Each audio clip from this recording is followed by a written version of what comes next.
later. Tiba-tiba kita mau dicubit. Ada orang yang mau dicubit. Nah, cubit. Nah, cubit. Ada. Pasti menghindar. Kan gitu. Ya kan? Apalagi misalnya kalau cewek mau dicubit sama cowok, pasti menghindar. Apa ada? Ada kita mau dicubit cowok misalnya, cubitlah bang, cubitlah bang.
Years later.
Ini ada foto kalian masing-masing ini.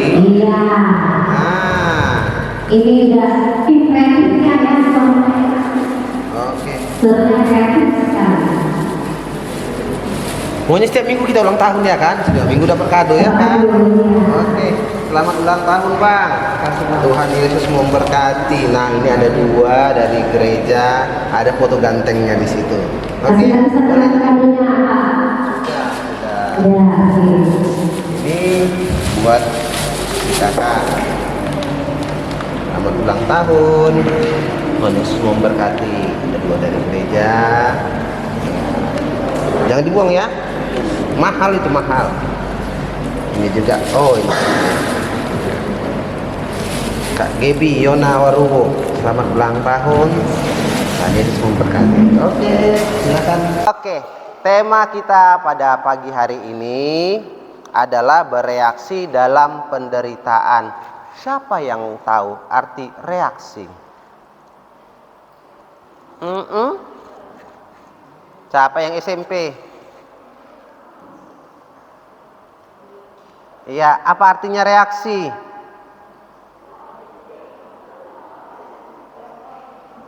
Siapa yang SMA? Apa artinya reaksi? Respon, betul. Kalau tangan kita kena cucuk juri, ya, apa reaksi kita? Gimana? Itu rasanya sakit. Responnya gimana?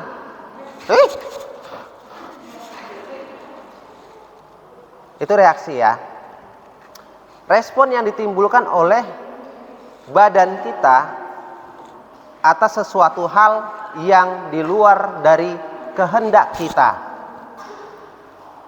Misalnya tiba-tiba ada lewat kereta, apa reaksi kita? Mundur. Ya kan? Tiba-tiba kita mau dicubit. Ada orang yang mau dicubit. Nah, cubit. Ada. Pasti menghindar. Kan gitu. Ya kan? Apalagi misalnya kalau cewek mau dicubit sama cowok, pasti menghindar. Apa ada? Ada kita mau dicubit cowok misalnya, cubitlah bang. Nggak ada ya, pasti menghindar. Itu reaksi. Reaksi spontan yang ditimbulkan oleh tubuh kita atas segala sesuatu yang di luar dari kehendak kita. Kalau sesuai dengan kehendak kita, pasti kita mau, ya kan? Kita mau jahitkan baju, kan memang niat kita mau jahitkan baju. Diukur sama tukang jahit, mau kita kan? Apa mungkin kita diukur sama misalnya bapak supir angkot? Mau diukur? Enggak, kan enggak tukang jahit dia. Kita juga enggak mau itu. Yang di luar kemauan kita pasti bereaksi. Nah, reaksi ini ada yang positif, ada yang negatif. Betul. Nah, di ayat tadi dikatakan di situ adalah awal penderitaan Tuhan Yesus menuju ke kemana? Menuju kemana? Ayo.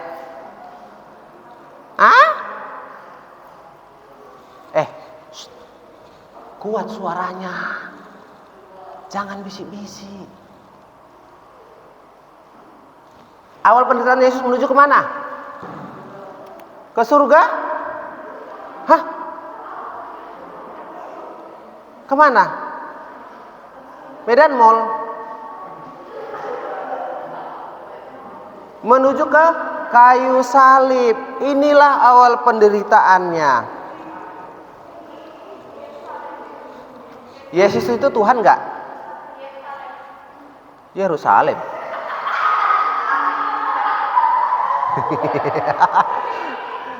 Ini ceritanya tentang awal penderitaan Yesus menuju kayu salib.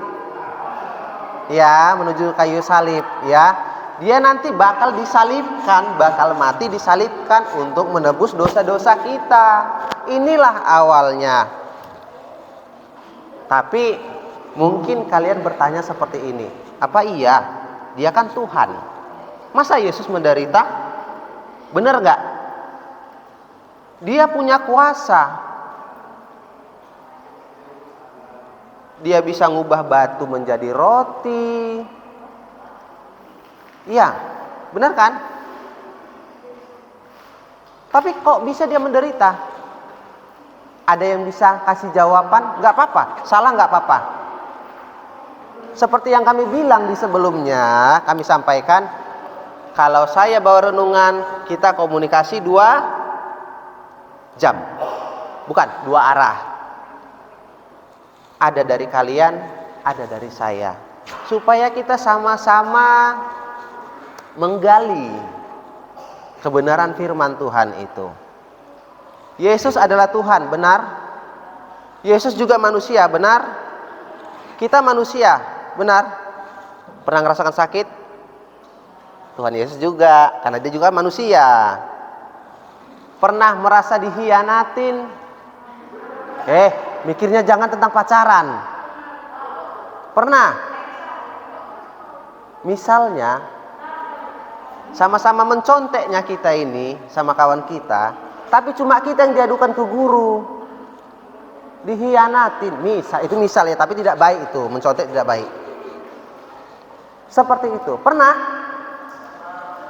kita ditinggalkan sama orang-orang terdekat kita?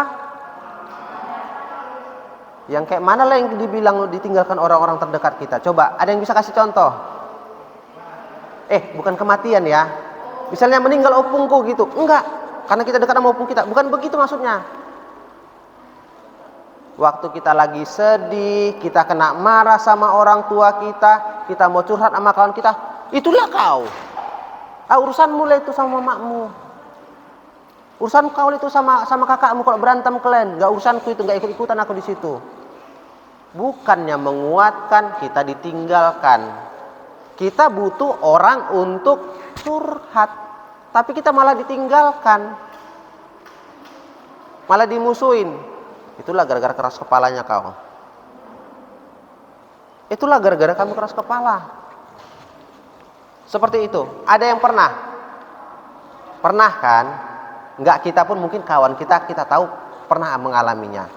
Tapi Yesus juga mengalami hal yang sama. Apa yang dirasakan Yesus itu pernah kita rasakan. Mau nangis? Pernah. Yesus pernah. Yesus pernah takut? Siapa yang nggak pernah takut di sini? Ada yang pernah takut? Nggak pernah takut? Betul, nggak pernah takut. Disuruh ngambil minum aja ke belakang, kalau mati lampunya, mak kawanin. Iya kan? Ayo. Pernah merasa takut? Pernah. Yesus juga pernah merasa takut. Apa buktinya? Coba yang SMA. Buka Matius 26 ayat 37. Yesus pernah merasa takut? Pernah merasa sedih? Pernah. Buka Matius 26 ayat 37. Ayo yang SMA. Baca kuat. Ayo baca kuat. Matius 26 ayat 37.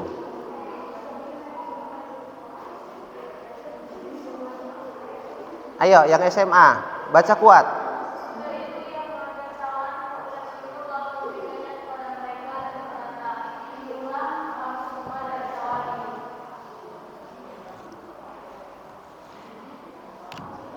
Terus lanjut.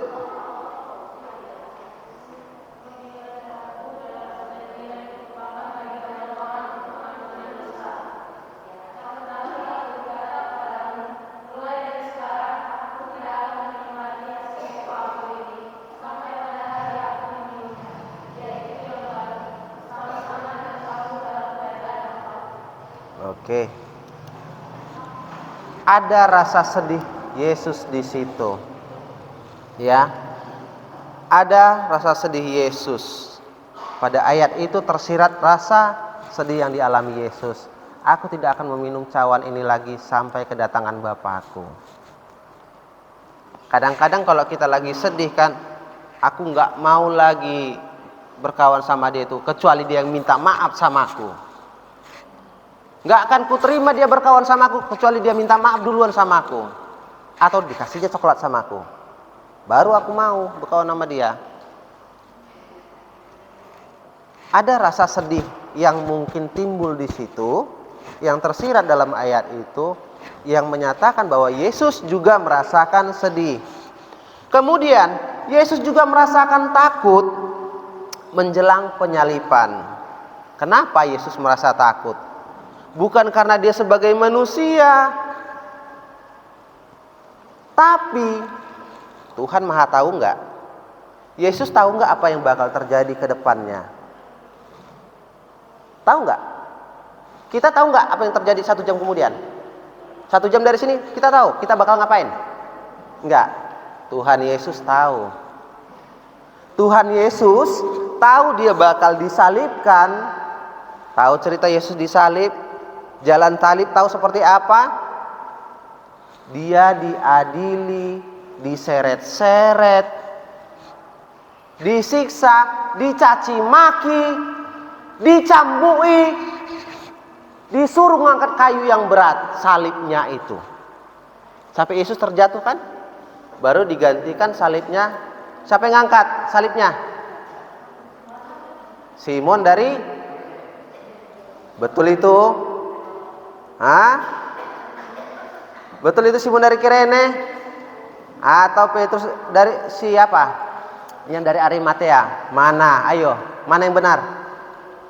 Simon dari Kirene yang menggantikan.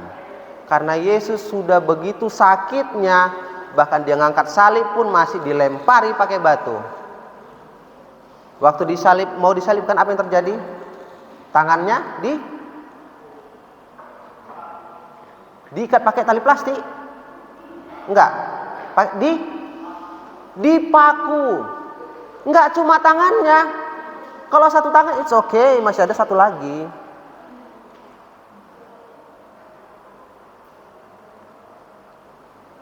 Kalau tangan satu tangan kita luka, oke, masih satu lagi masih bisa untuk makan, minum dan sebagainya. Kalau dua tangan masih bisa. Tambah lagi dua kakinya luka, nangis bombay kita kan. Nggak cantik lagi aku. Udah ada cacat di kakiku, udah ada bekas luka-lukanya, di tanganku juga.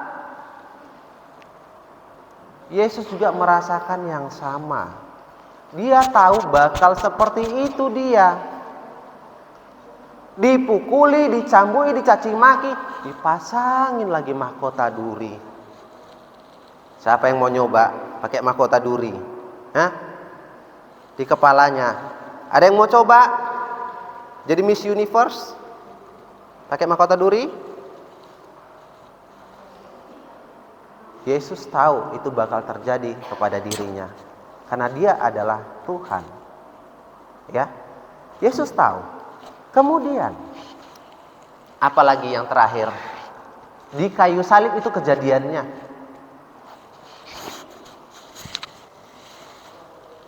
Ditombak. Kalau kita tahu itu bakal terjadi sama kita, mau nggak? Takut nggak? Takut nggak? Takut. Yesus sebagai tubuh jasmaninya manusia juga merasakan takut, sama seperti yang kita rasakan. Yesus juga ditinggal orang-orang terdekatnya pada saat dia mengalami kesakitan yang luar biasa. Di masa puncak penderitaannya, dia tinggalkan orang-orang terdekatnya. Siapa itu? Hah? Ayo, siapa? Matius 26, yang SMP ya, giliran. Matius 26 ayat 56. Ayo yang SMP, baca. Baca dengan kuat.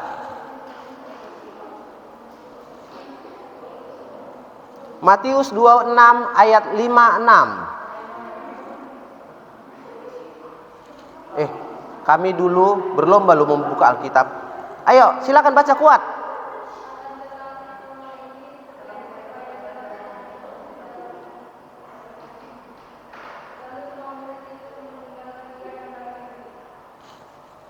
Meninggalkan dia dan melarikan diri. Ibaratnya, kalau aku seorang guru, kalian murid-muridku, begitu datang polisi mau nangkap aku, lari kalian semua. Nggak ada lagi yang tinggal sama aku. Nggak ada yang bela aku. Contohnya seperti itu. Semua murid-muridnya melarikan diri. Itu yang pertama. Yang kedua apa? Siapa murid yang mengkhianati Yesus? Yudas. Yudas duduk makan satu meja sama Yesus. Dia orang dekat Yesus, dia murid, 1 dari 12 murid Yesus. Tapi dia juga berkhianat kepada Yesus. Itu yang kedua, orang terdekatnya mengkhianati dia, meninggalkan dia pada saat dia di masa penderitaannya. Yang ekstrimnya satu lagi. Ada yang ingat? Satu lagi, coba siapa yang kira-kira? Ya, silakan, Bang Peter. Ayo, siapa? Simon? Luar biasa. Tepuk tangan. Simon Petrus. Apa buktinya? Waktu Yesus mau ditangkap di Getsemani, datang tentara mau nangkap Yesus. Siapa yang keluarkan pedang? Motong kuping penjaga? Simon Petrus.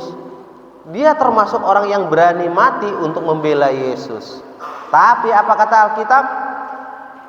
Pada saat pengadilan, dia 3 kali bersumpah tidak mengenal Yesus, menyangkal Yesus. Dia salah satu dari 3 orang terbaik murid Yesus. Simon Petrus adalah salah satunya. Bayangkan kalau orang-orang terdekat kita, sahabat terbaik kita pun menyangkal kita di depan orang. Sakitnya tuh di sini.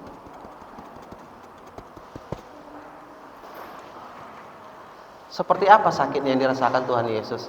Seperti apa yang kita rasakan pada saat kita dikhianati teman karib kita yang kita anggap besti. Tapi kita dikhianatin, sakitnya tuh di sini. Itu yang dirasakan Yesus. Udah? Paham? Ya kan? Nah, Yesus difitnah enggak? Dibilangnya, iya, itu ngaku-ngaku dia sebagai Tuhan. Padahal Yesus nggak ngaku sebagai Tuhan. Kamu yang bilang seperti itu katanya. Kalau benar menurut kamu aku adalah Tuhan, maka itu adalah benar. Tapi Yesus nggak bilang akulah Tuhan, nggak bilang gitu. Ya kan? Ada yang pernah nonton di YouTube atau pernah dengar di YouTube yang ada dari India yang mengaku nabi, ada yang dari mana mengaku nabi, yang dari sana mengaku nabi, pengikutnya banyak. Terus kemarin itu yang viral dari Indonesia tahu, yang keluar duit, tangannya kosong, keluar duit, tahu?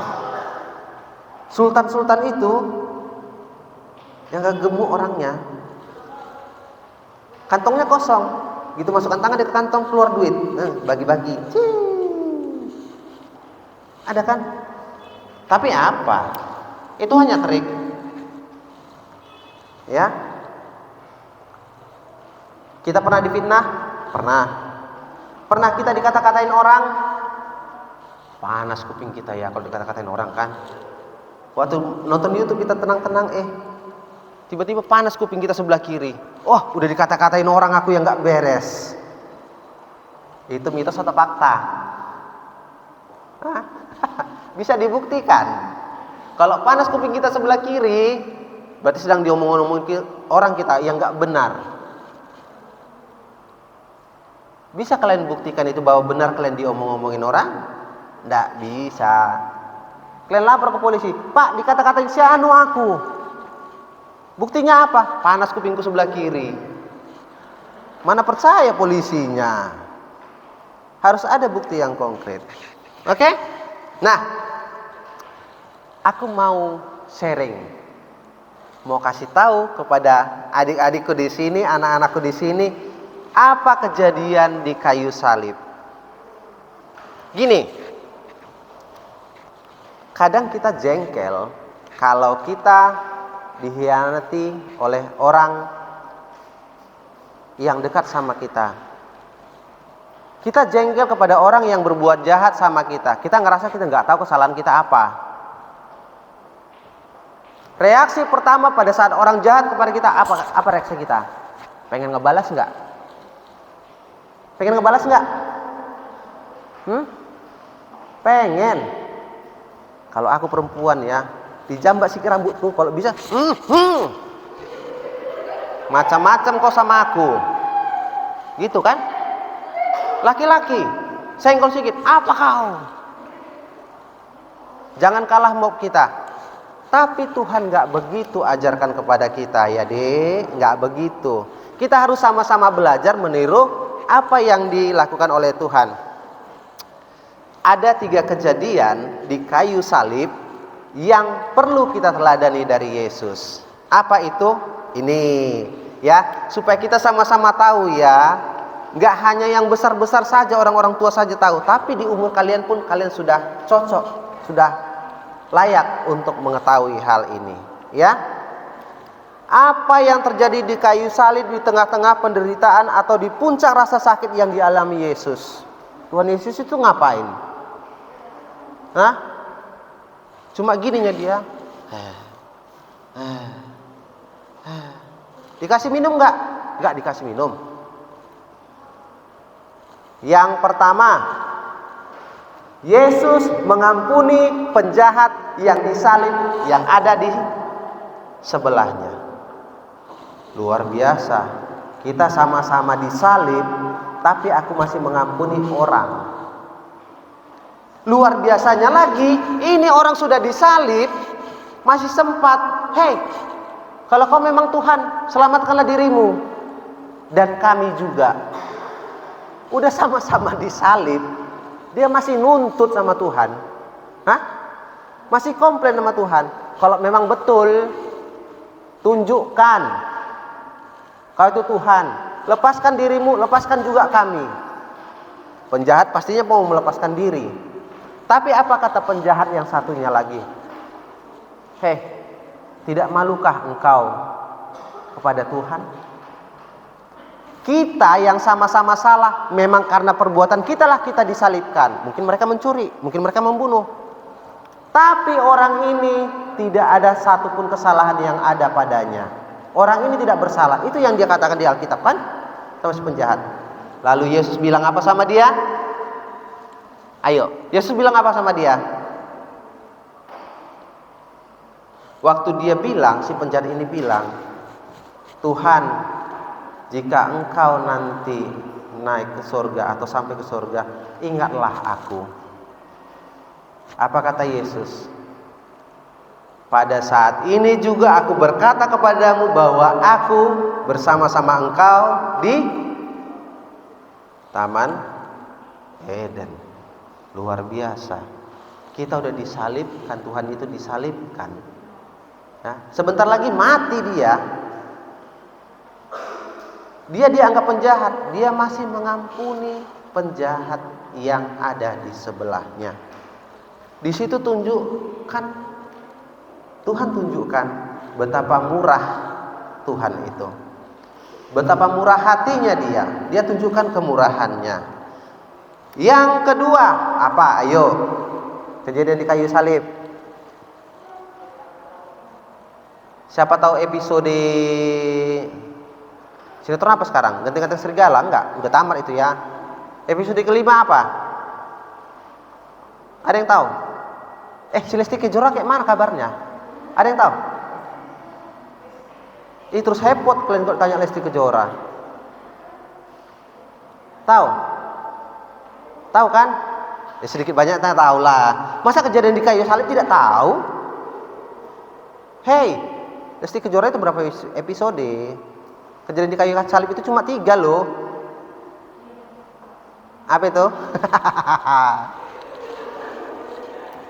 Yesus mengampuni orang-orang yang menyalibkan dia. Tuhan juga berdoa, Yesus juga berdoa kepada Tuhan. Bapa, ampunilah mereka karena mereka tidak tahu apa yang mereka. Luar biasa enggak? Mampukah kita begitu? Sudah kita diolok-olok, dicaci maki, sudah mau dihukum, sudah dalam penghukuman pun kita masih berdoa buat orang-orang yang mengadukan kita. Luar biasa. Tuhan Yesus itu mengerti, ini mereka nggak paham apa yang mereka lakukan. Ya kan? Dia mendoakan. Tidak, artinya tidak membalas kejahatan dengan kejahatan. Bukan nggak boleh sebenarnya Yesus itu. Plek, plek. Kakinya diginikan. Turun sendiri dari kayu salib. Bisa, punya kuasa. Orang kesurupan itu aja, setan kok bisa disembuhkan Yesus, suruh setannya masuk ke babi, babinya masuk jurang. Tahu ceritanya kan? Tahu ceritanya? Aduh, banyak-banyak baca Alkitab kita deh. Nggak tahu cerita itu? Ada orang kesurupan, setan. Yesus usir setannya. Setannya masuk ke dalam babi. Ya. Babinya menjatuhkan diri ke jurang. Makanya ada istilah di luar sana, orang Batak itu nggak takut sama setan. Kenapa? Karena orang Batak makan babi. Setan tadi masuk ke mana? Masuk ke babi. Babi dimakan, berarti setan pun dimakan sama orang Batak. Itu di luar sana, tapi nggak begitu ya, nggak itu. Kita nggak bahas tentang itu. Yang ketiga, Yesus taat sampai mati untuk menebus dosa-dosa manusia. Ingat apa yang kami sampaikan tadi. Yesus tahu kan apa yang bakal terjadi sama dirinya. Ya. Dia tahu dia bakal disalibkan. Maka Yesus pernah berdoa. Kira-kira kalau Yesus berdoa itu didengarkan sama Bapa enggak sih? Hah? Didengarkan sama Allah? Yang bilang iya siapa? Halo. Kalau Yesus berdoa, Allah mendengar enggak? Ya, silakan Peter. Nah. Kenapa? Bang, buka dulu Bang, itunya Bang. Helmnya, helm, masker.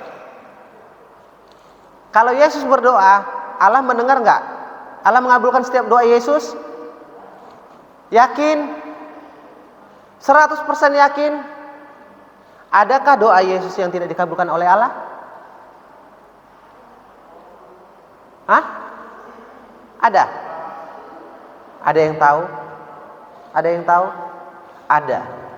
Satu-satunya doa Yesus yang tidak dikabulkan oleh Bapaknya. Ada. Kalau pernah dengar cerita Yesus berdoa 3 kali di Taman Getsemani, apa di dalam doa Yesus? Tuhan, kalau Bapakku, Allahku, kalaulah boleh aku meminta kepadamu supaya cawan ini berlalu daripadaku.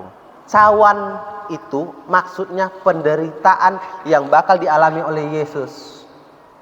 Disalibkan dan mati. Kalau boleh itu berlalu daripadaku. Yesus juga takut dia bakal mengalami penyalipan itu secara manusiawinya. Ya. Dia minta kepada Bapaknya, Allah pencipta dunia ini, untuk Tuhan kalau boleh Bapakku, kalau boleh itu janganlah kena sama aku. Wajar nggak? Kalau kita minta, Mak, kalau boleh Mak, janganlah aku dihukum. Kadang-kadang orang tua kita juga kan, oke lah, tapi jangan buat lagi. Mak, kalau boleh Mak kayak gini lah Mak. Pak, kalau boleh kayak gini lah Pak. Janji aku Pak, nggak gini-gini lagi. Oke, tapi begitu kamu berbuat lagi, akan dihukum dengan berat. Iya. Tuhan tidak. Itu satu-satunya doa Tuhan Yesus yang tidak dikabulkan oleh Allah. Kenapa? Karena kalau cawan itu berlalu daripada Yesus, tidak tergenapilah apa yang tertulis di dalam Alkitab, bahwa dia harus mati untuk menebus dosa-dosa manusia. Banyak orang jahat di sekeliling Yesus, tapi Yesus tidak pernah membalas kejahatan dengan kejahatan.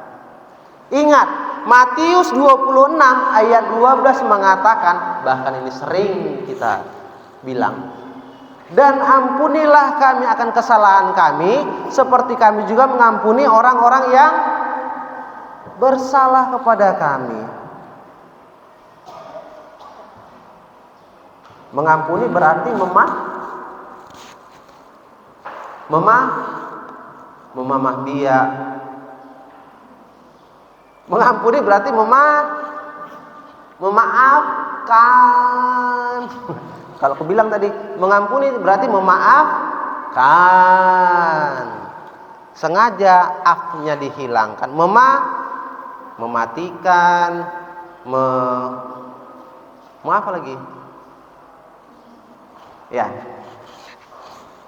Ayo, kita ulangi kembali lagi.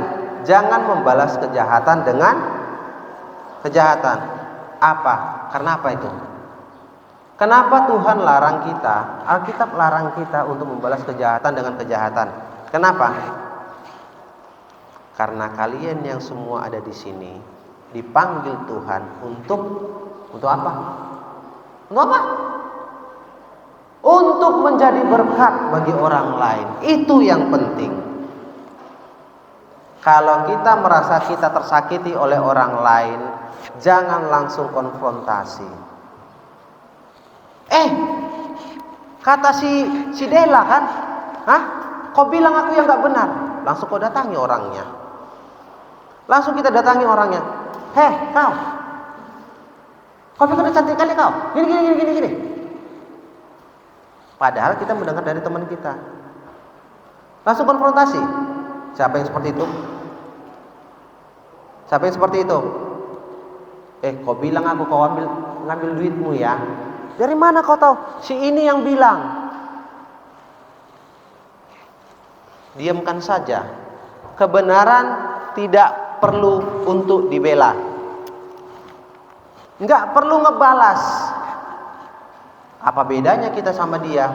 Kalau dibilang kita mencuri tapi enggak ada buktinya, kita sebarkan lagi sama orang lain. Pernah dicurinya ini, padahal enggak ada. Apa bedanya kita sama dia? Memberitahukan kabar yang tidak benar, nggak ada bedanya. Kita harus tampil beda ya.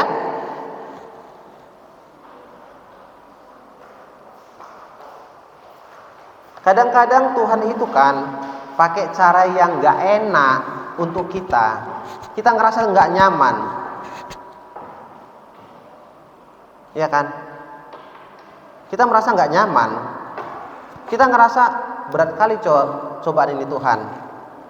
Tapi perlu kita imani, perlu kita percayai bahwa apapun yang terjadi dalam kehidupan kita, kehidupan kalian, apapun, mau kena marah orang tua, mau kena setrap di sekolah,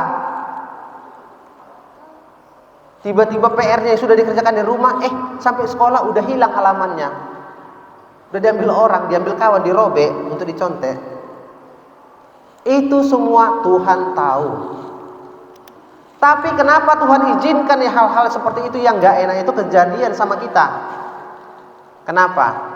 Supaya kita bisa lebih kuat lagi, supaya kita naik kelas iman kita dari kelas 1 naik ke kelas 2. Kenapa? Karena pencobaan yang kita alami itu tidak lebih kuat dari kekuatan kita. Bukti nyata, mau buktinya? Siapa kita yang pernah kehilangan orang-orang yang kita sayangi? Kita cerita tentang kematian. Siapa yang opungnya sudah meninggal? Udah ada opungnya meninggal?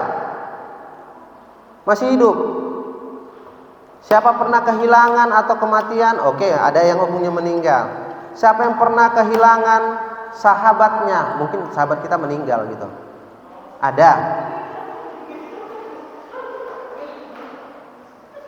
Apalagi mungkin kita merasa sedih karena kematian itu. Tapi lihat orang-orang, ya, kita lihat orang-orang di sekeliling kita. Mungkin tetangga kita, ada yang meninggal suaminya, ada yang meninggal istrinya, atau mungkin yang meninggal adalah anaknya, atau orang tuanya yang meninggal anaknya masih kecil.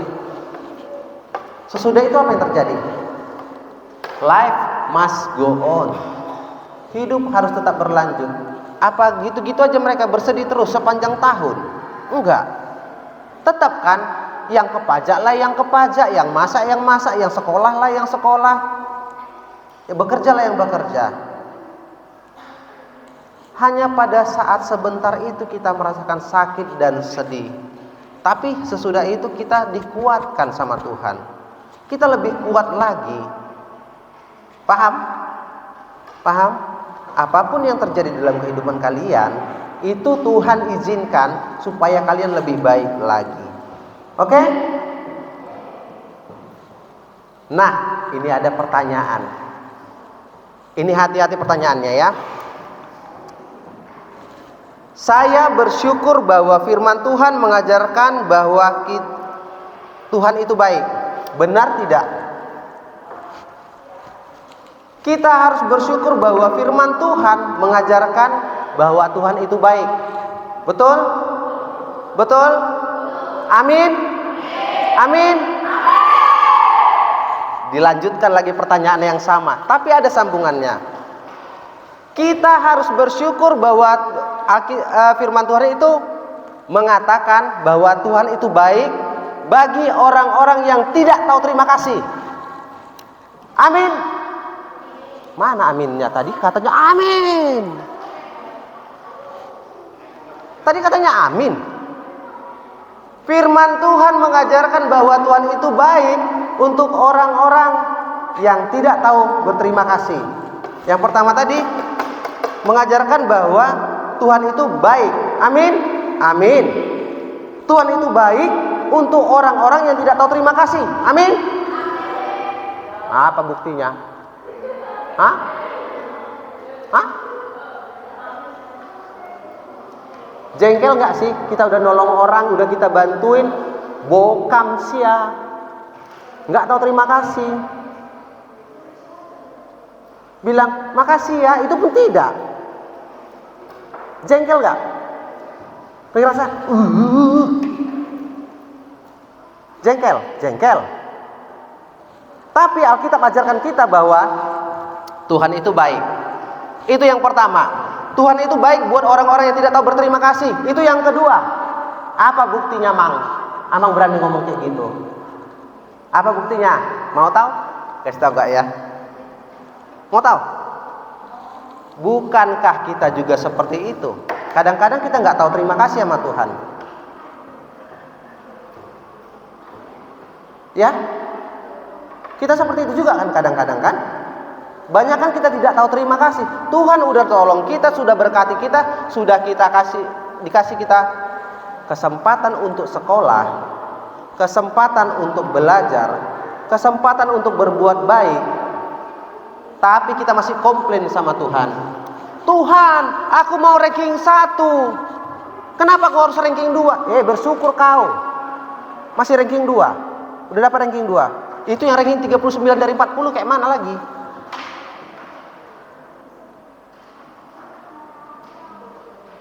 Jadi kalau dibilang Alkitab mengajarkan Tuhan itu baik, benar. Tuhan itu baik juga kepada orang-orang yang tidak tahu terima kasih, benar. Karena kadang-kadang kita juga tidak tahu terima kasih sama Tuhan.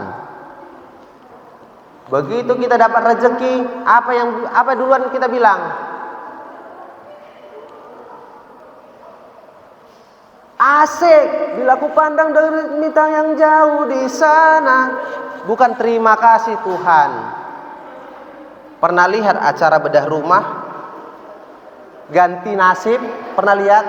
Begitu ditunjukkan inilah hadiahnya, rumah sudah renovasi. Apa yang mereka lakukan? Itu bukan satu agama sama kita loh. Mereka sujud, ucap terima kasih dahulu. Kita enggak. Bulan depan lah itu perpuluhan ucap syukurnya itu. Apa sekarang? Tata buat bir. Beli bir. Beli apa lagi? Kalau misalnya kalian tiba-tiba dapat 1 miliar, apa yang duluan?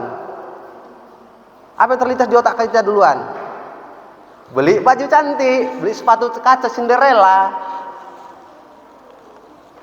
Beli handphone apa lagi? Pro Max. Apa sekarang? Keluar berapa? Nomor berapa? Seri keberapa? Hah? iPhone 31? 15? Mau jalan-jalan ke bulan sama Elon Musk? Hah? Itu kan? Nggak say thank you God, nggak bilang begitu duluan. Nggak percaya aku, astaga, udah mau copot jantungku. Nggak bilang terima kasih Tuhan, nggak bilang gitu duluan, astaganya duluan. Mimpinya aku, gitu, ya kan? Nah, artinya adik-adikku, yang mau kami sampaikan di sini adalah nanti ada ayatnya ya. Pegang ayat ini supaya kita mendapatkan kasih, supaya kita mampu untuk memberikan reaksi apapun yang positif di dalam kekhawatiran kita, dalam penderitaan kita. Ingat, salib adalah bukti kasih Tuhan, betul? Dan iman adalah bukti kasih dari kita sebagai orang Kristen. Ya. Salib adalah bukti kasih Tuhan, tetapi iman adalah bukti kasih kita sebagai orang Kristen. Apa artinya Kristen? Pengikut Yesus. Yesus itu siapa? Tuhan sudah disalib, itu bukti kasihnya. Kasih kita kepada Tuhan apa buktinya? Iman. Nanti Tuhan akan datang kedua kali, baru dia akan bertanya. Jelas itu ada dikatakan dalam kitab. Apakah aku akan mendapati iman di bumi? Kita hanya punya iman yang harus kita pertahankan. Ya. Yang terakhir, ayo Ibrani 4 ayat 6. Ini pegang benar-benar ya. Ibrani 4 ayat 6. Ayo satu orang membaca Ibrani 4 ayat 6. Ayo. Yang laki-laki dulu, yang laki-laki. Abang-abang. Ibrani 4 ayat 6. Let's go.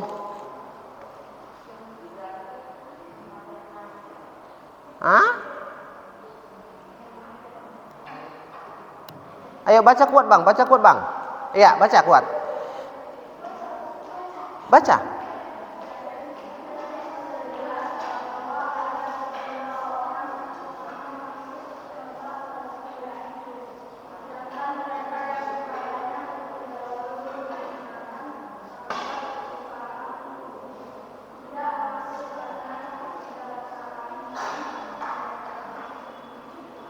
Kurang kuat bang. Baca dengan kuat, kayak baca undang-undang dasar bikin. Ayo.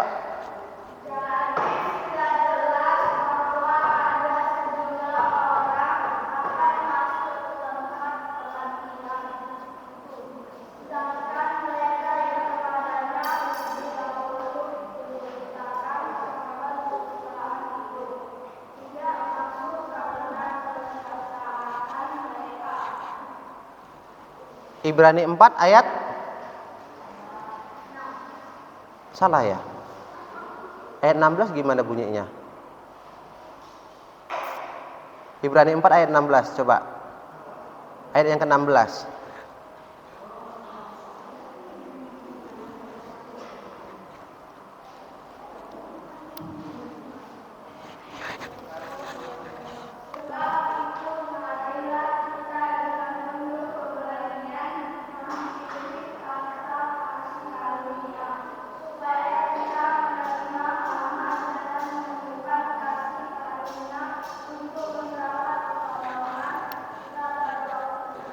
Itu yang benar.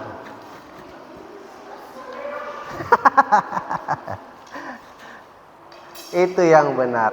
Hampiri tahta karunia. Ibrani 4 ayat 16. Apa artinya hampiri tahta karunia? Mendekatkan dirilah kepada Tuhan. Dengarkan firman Tuhan. Sering datang ke gereja. Rajin, bukan sering. Rajin datang ke gereja. Supaya kita bisa puji dan muliakan nama Tuhan. Itu namanya sudah menghampiri tahta karunia. Supaya apa? Kita tadi tujuannya dipanggil untuk menjadi berkat. Kita lakukan itu untuk apa? Menghampiri tata karunia supaya kita dilayakkan untuk menjadi berkat bagi orang-orang di sekitar kita. Aku masih kecil, masih muda, mana mungkin bisa jadi berkat bagi orang lain? Siapa bilang? Who said you're not perfect? Who said you're not beautiful? Lagu siapa itu? Hah? Siapa mantan Justin Bieber?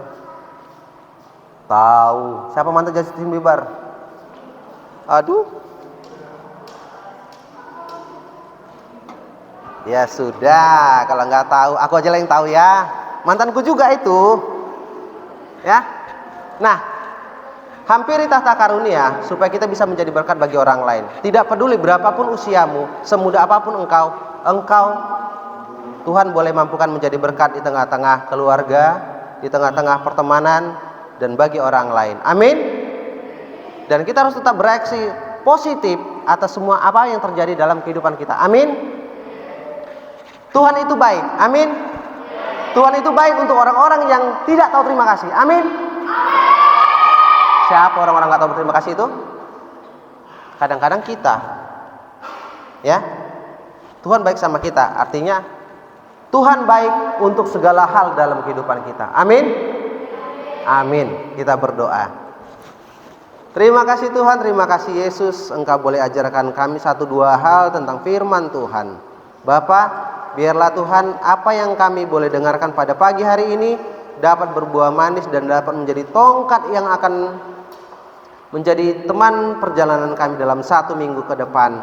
Bapa yang baik, Bapa yang penuh kasih, terima kasih Tuhan, Engkau boleh sediakan hati dan pikiran kami sehingga kami dapat mendengarkan firman Tuhan dengan baik. Terima kasih Bapa, terima kasih Yesus. Amin. Amin. Ya, untuk selanjutnya ibadah